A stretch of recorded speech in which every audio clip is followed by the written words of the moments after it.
कहते हैं कि जब वक्त बुरा आता है तो अपने भी साथ छोड़ देते हैं। कुछ यही हाल आजकल समाजवादी पार्टी गठबंधन के हैं।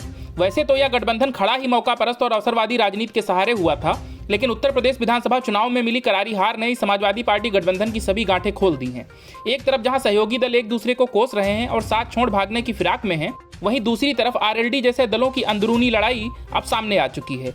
पूरी ताकत झोंकने के बाद भी यूपी चुनाव में आरएलडी महज 8 सीटें ही जीत पाई और अब पार्टी मुखिया जयंत चौधरी पर आरोपों की झड़ी लग चुकी है। आरएलडी प्रदेश अध्यक्ष मसूद अहमद ने अपने पद से इस्तीफा दे दिया है और पैसे लेकर टिकट बेचने के आरोप लगाए हैं। साथ ही उन्होंने जयंत चौधरी और सपा प्रमुख अखिलेश यादव के खिलाफ एक खुली चिट्ठी भी लिखी है। इस चिट्ठी में उन कारणों को बताया गया है जिन वजह से यूपी चुनाव के दौरान यह गठबंधन फ्लॉप साबित हुआ। इनमें सबसे बड़ा आरोप यह है कि चुनाव के पहले टिकटों को बेचा गया था।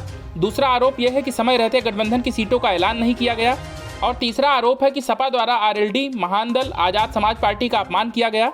इस सब के बावजूद मसूद अहमद की माने तो जब दलित या फिर मुस्लिम समाज से जुड़ा कोई भी अहम मुद्दा आया तो उन पर अखिलेश यादव और जयंत चौधरी ने चुप्पी साध ली, जिसका सियासी नुकसान सभी पार्टियों को चुनाव के दौरान उठाना पड़ा।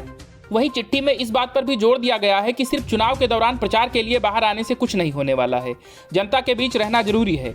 मसूद अहमद ने मुलायम सिंह यादव का जिक्र करते हुए बताया कि उनकी असल कुंजी वो जनता ही थी जिसके बीच वो रहते थे। वहीं मसूद ने याद दिलाया है कि चुनाव प्रचार के दौरान अखिलेश यादव ने इमरान मसूद का अपमान किया था। इस वजह से उनकी छवि मुस्लिम समाज के बीच धूमिल हो गई थी। उनकी माने तो कब तक मुस्लिम समाज मजबूरी में इन पार्टियों को वोट देता रहेगा, अब इस समाज के बीच आना जरूरी हो गया है। बहरहाल मसूद के इस्तीफे के बाद आरएलडी में घमासान मचा हुआ है और जानकारों की माने तो अब जयंत के लिए आगे भी और मुश्किलें आ सकती हैं। साथ ही उनके कई विधायक भी नाराज होकर उनका साथ छोड़ सकते हैं। Bureau news of India.